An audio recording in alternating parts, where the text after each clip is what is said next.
Assalamualaikum warahmatullahi wabarakatuh. Selamat pagi anak-anak. Kali ini Ibu akan menjelaskan tentang materi produk kreatif kewirausahaan dengan bab yang pertama untuk kelas 12 ya, yaitu peluang usaha. Peluang usaha baik produk barang maupun jasa. Oke, kita mulai saja.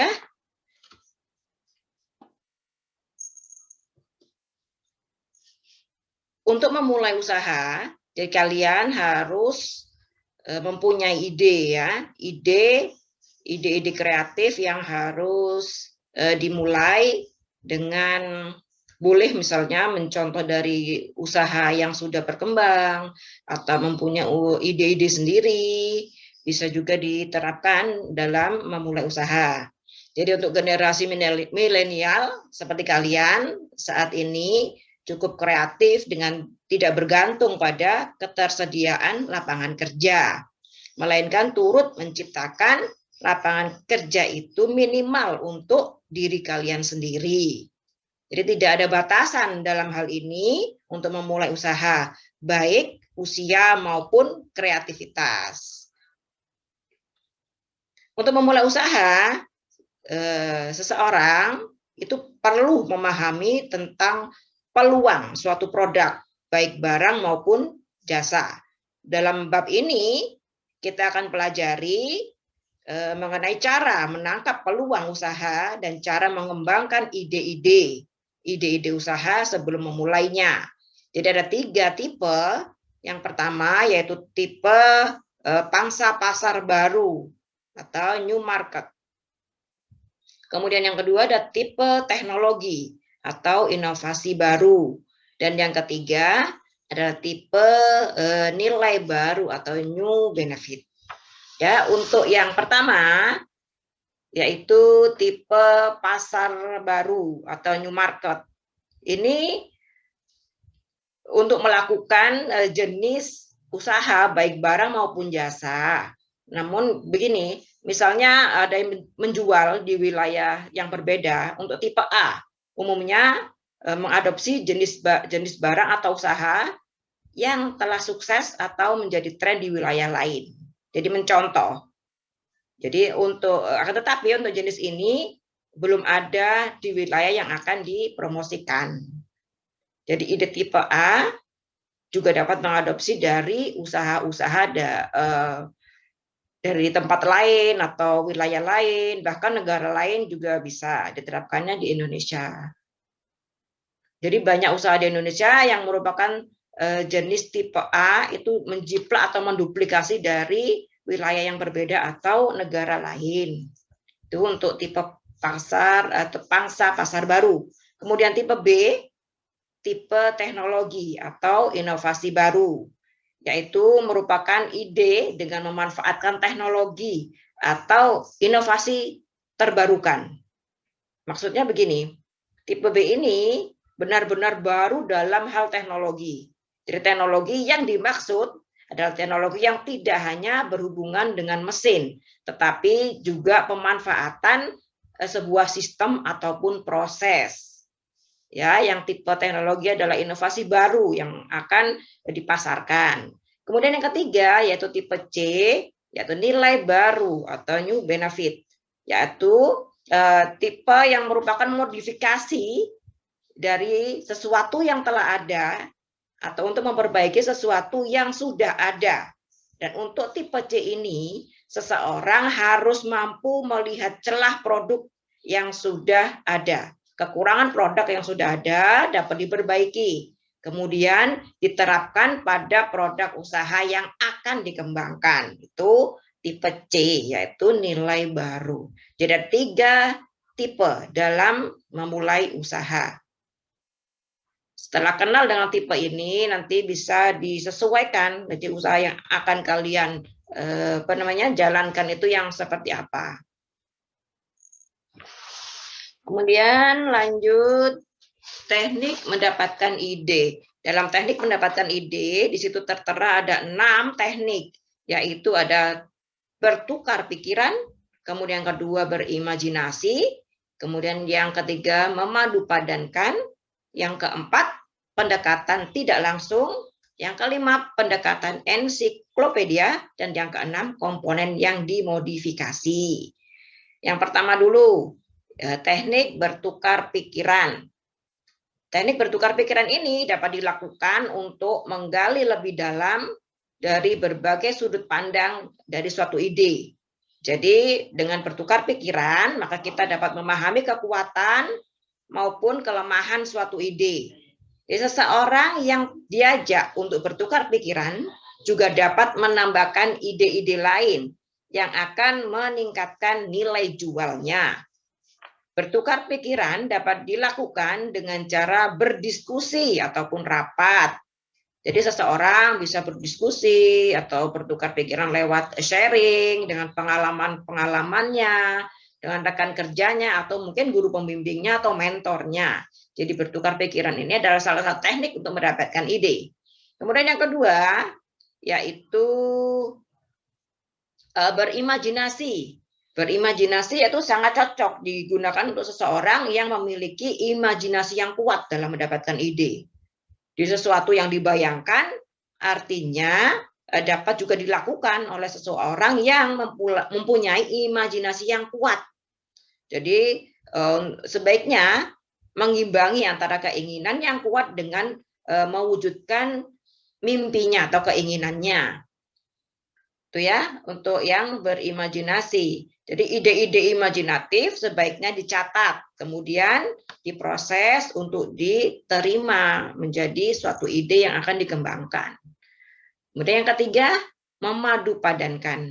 Jadi teknik ini teknik yang tidak jauh berbeda dengan bertukar pikiran. Cara ini dilakukan dengan bertanya, kemudian bisa berdiskusi dengan orang lain yang memiliki latar belakang atau pekerjaan atau wirausahawan yang sudah pernah menjalankan wirausaha. Jadi untuk sharing, cara ini juga bisa dilakukan untuk membuat mendalami suatu ide agar lebih matang untuk menutupi kelemahannya. Ya, jadi yang ketiga ini memadupadankan dengan cara bertukar pikiran, kemudian berdiskusi, mengajak sharing, jadi satu. Kemudian yang keempat, pendekatan tidak langsung. Jadi, untuk pendekatan tidak langsung dilakukan ketika menemui jalan buntu atau menyadari kelemahan dari suatu ide usahanya. Jadi cara ini dilakukan untuk membahas sebagian dari ide usaha dan bukan dari ide usaha secara menyeluruh. Akan tetapi teknik ini bertukar pikiran, cara ini ditempuh untuk melakukan diskusi guna membahas solusi dari usaha yang dilakukan atau kelemahan-kelemahan dari usaha yang sudah dilakukan. Ya, tidak diadakan pendekatan secara tidak langsung. Kemudian yang kelima, pendekatan ensiklopedi. Ini dilakukan dengan melakukan berbagai macam riset. Jadi seperti riset perpustakaan maupun riset teknologi. Informasi dari berbagai sumber dikumpulkan untuk kemudian disusun menjadi sebuah data yang dapat digunakan. Kemudian tujuannya adalah untuk mendapatkan ide tadi. Contoh misalnya, seorang membaca dari hasil penelitian orang lain dan kemudian mendapatkan celah atau ide yang akan dipakai untuk menjalankan usahanya. Jadi pendekatan ini namanya pendekatan ensiklopedi. Yang terakhir yaitu pendekatan komponen yang dimodifikasi, yaitu sebuah ide baru yang muncul apabila memperhatikan ide usaha yang sudah ada. Jadi usaha yang sudah ada kemudian diperhatikan, kemudian ditiru, dan ditiru ini tapi tidak semua yang harus ditiru. Jadi ditirunya adalah kemudian dimodifikasi biar tidak menjiplak ya, dimodifikasi. Jadi ada istilah ATM di sini, amati, tiru, dan modifikasi. Dimodifikasi semua ide boleh melihat atau mencontoh dari ide dari usaha yang sudah ada, kemudian dimodifikasi dan disempurnakan. Jadi kelemahan-kelemahan yang didapat dari contoh yang sudah benchmark atau contoh yang sudah ada, kemudian dikembangkan, kelemahannya diperbarui, disempurnakan, jadi menjadi ide atau menjadi ide yang usaha yang bagus, kemudian dijalankan lagi. Itu komponen yang dimodifikasi. Banyak ya, banyak ide dari teknik yang keenam ini, yaitu teknik komponen yang dimodifikasi dengan melihat usaha yang sudah ada, kemudian diamati, ditiru, dan dimodifikasi. Itu adalah teknik untuk mendapatkan ide, ada 6. Kemudian lanjut teknik mengembangkannya. Jadi teknik mengembangkannya ada inside, inside out, dan juga ada outside in. Inside out didukung pengalaman dan keterampilan yang dimiliki. Jadi ide ini menjadikan kepribadian, pengalaman, keterampilan, atau bakat, bahkan hobi yang dimiliki sebagai dasar untuk mengembangkan ide itu. Jadi untuk pendekatan inside out akan lebih menghasilkan gagasan usaha yang baik dengan tingkat keberhasilan yang tinggi karena didukung oleh keterampilan atau pengalaman yang dimilikinya sendiri, ya. Jadi dari hobi, pengalaman, keterampilan, kemudian kepribadian ditambah dengan kreativitas dan juga inovasi akan menghasilkan produk yang inovatif, produk yang unik, kemudian produk yang terbarukan. Jadi teknik pengembangan ide yang inside out. Yang kedua, outside in. Teknik outside in ini menyerap informasi dari luar. Artinya, dengan menyerap informasi yang diperoleh dari luar, kemudian dimanfaatkan untuk menghasilkan produk baru yang sesuai dengan kemampuan dan kreativitas yang dimiliki. Jadi, ada macam-macam pendekatannya. Jadi, mengenal dulu, mengenal dari usaha yang ditawarkan, kemudian mengimprove-nya produk yang sudah ditawarkan tadi, kemudian mengkombinasikan dengan cara memadu padankan berbagai jenis produk yang akan diproduksi, kemudian memperhatikan lingkungan sekitar dengan melihat referensi dan menemukan gagasan baru, dan tak lupa juga memahami trennya. Jadi tren atau kecenderungan dari yang terjadi di masyarakat itu berubah-ubah ya. Kecenderungan ini justru akan menciptakan peluang baru di usaha. Bisa jadi tren yang saat ini akan mengulang dari tren yang jauh bertahun-tahun yang lalu yang menjadi tren pada saat itu. Jadi asumsinya atau anggapannya terhadap suatu produk umumnya itu adanya kebiasaan masyarakat. Jadi terobosan-terobosan dengan mendobrak asumsi yang selama ini ada di masyarakat, gitu ya. Itu yang outside in. Jadi ada 2 teknik pengembangan ide, inside out dan outside in. Yaitu yang menyerap informasi dari luar. Lanjut.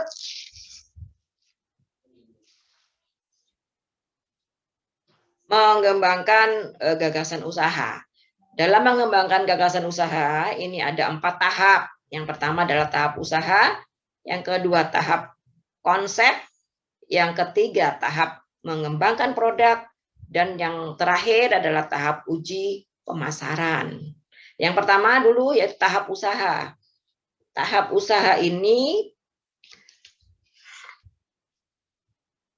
ada berbagai macam ya. Tahap usaha ini ada gagasan yang merupakan ide menjadi peluang usaha, kemudian dimunculkan jadi berbagai informasi mengenai usaha tersebut, kemudian dievaluasi dan dimatangkan menjadi suatu produk. Jadi untuk sumber daya usaha yang terbarukan. Itu tahap-tahap usahanya. tahap gagasan, kemudian tahap konsep, tahap pengembangan produk, kemudian tahap uji pemasaran, dan tahap komersil.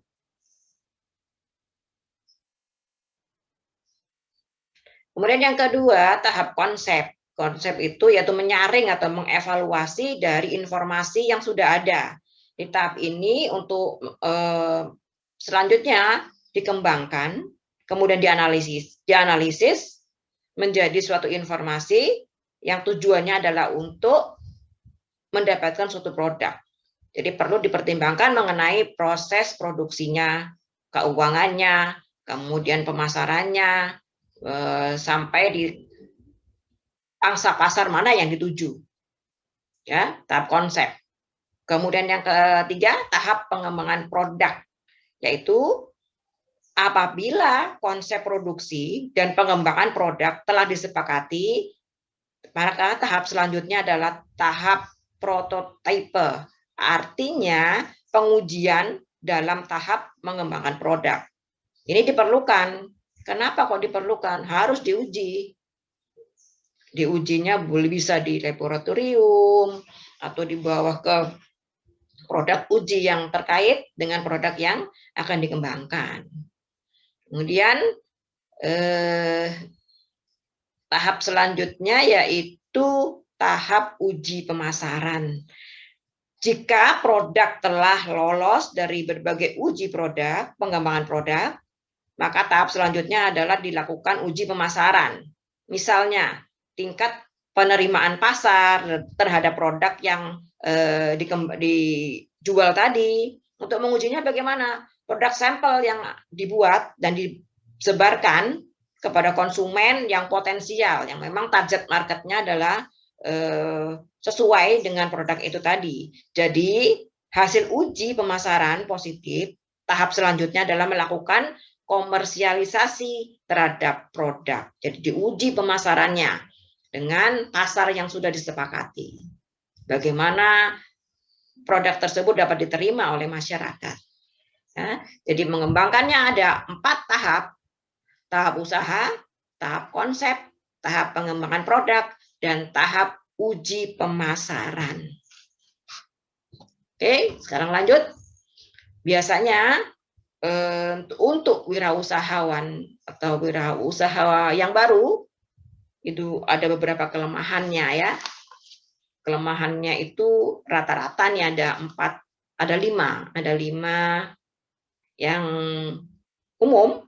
Biasanya yang pertama adalah kurang objektivitas, yang keduanya kurangnya kedekatan pasar, yang ketiga pemahaman kebutuhan teknis yang tidak memadai, kemudian yang keempat tidak menggaji diri sendiri, yang kelima tercampurnya keuangan usaha dan keuangan pribadi. Yang pertama dulu, kurang objektivitas. Jadi orang-orang yang terlatih secara teknis sering hanya melihat pada gagasan mengenai produk atau jasa baru yang mereka sendiri kembangkan tanpa disadari perlunya dirancang, kemudian diproyeksikan dalam kerja yang profesional, diriset, kemudian diadakan uji kelayakan pemasaran. Itu biasanya kurang untuk kesananya, kurang objektif biasanya begitu. Ya, kemudian yang kedua, kurangnya pendekatan pasar. Apa artinya? Banyak para pemula usaha baru yang tidak menghargai arti dan pentingnya pendekatan pasar. Jadi mereka tidak benar-benar mengetahui kebutuhan pasar, target pasar yang potensial itu yang mana, di mana kita meletakkan produk kita sesuai dengan usiakah atau sesuai dengan wilayahkah. Jadi semua itu harus dikaji, kemudian target pasar ditentukan. Dalam hal ini untuk apa? Ya untuk usaha supaya dapat diterima oleh pasar dari masyarakat, welcome terhadap produk yang kita jual. Kemudian yang ketiga, pemahaman kebutuhan teknis yang tidak memadai. Jadi kurangnya pengertian kebutuhan teknis yang diperlukan untuk membuat produk berfungsi seperti yang diharapkan. Jadi untuk menghasilkan produk itu sendiri perlu adanya tahapan-tahapan pengembangan produk baru. Jadi sering melibatkan pemanfaatan teknik baru. Gagalnya biasanya diketahui kesulitan teknis yang harus diatasi dengan pengembangan produk atau penyebabnya yaitu tertundanya pendirian usaha baru tersebut. Jadi ketidaktahuan proses produksi yang sederhana juga akan meningkatkan banyak pengeluaran sehingga tentang pemahaman kebutuhan teknis itu menjadi tidak memadai. Lanjut, yang keempat yaitu tidak menggaji diri sendiri. Jadi sebagian besar UMKM merupakan usaha keluarga yang mungkin tidak memiliki karyawan. Jadi sebagian besar penjualnya beranggapan bahwa profit yang diterima adalah gaji yang akan didapatkan. Jadi gaji yang akan didapatkannya sebaiknya sekecil apapun gaji yang dianggarkan dari profit sebuah usaha, itu anggarannya tetap gaji untuk diri sendiri tetap dianggarkan biar profesional. Biasanya itu tidak, jadi tidak ikut masuk dalam analisa keuangan di usaha yang dikembangkan. Kalau UMKM itu biasanya yang awal, wirausaha awal itu tidak memperhatikan gaji dirinya sendiri. Ya. Kemudian yang terakhir yaitu tercampurnya keuangan usaha dan pribadi. Jadi masih banyak wirausaha kecil dan menengah yang tidak memisahkan antara keuangan pribadi dan keuangan usaha. Jadi beberapa kasus penggunaan keuangan usaha untuk membiayai kebutuhan harian. Hal ini tidak bisa, jadi mengakibatkan usaha tidak berkembang dan bahkan kekurangan modal untuk dapat memproduksi lagi. Biasanya seperti itu. Jadi ini kelemahan dari wirausaha baru. Oke, dari slide yang PPT yang sudah Ibu tampilkan tadi, ada beberapa poin-poin penting yang harus diperhatikan dalam memulai usaha. Jadi peluang usaha, baik produk maupun jasa, harus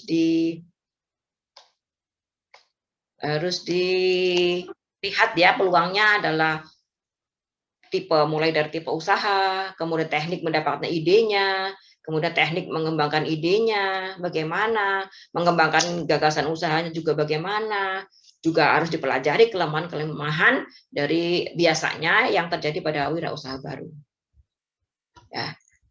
Nanti insya Allah ini bab yang pertama untuk peluang usaha sudah selesai, nanti akan saya berikan tugas mengenai bagaimana cara untuk membuat peluang usaha biar peluang usaha itu terus berkembang, peluang usaha yang kalian buat itu semakin profitnya semakin naik. Nanti lihat di Google Classroom. Oke.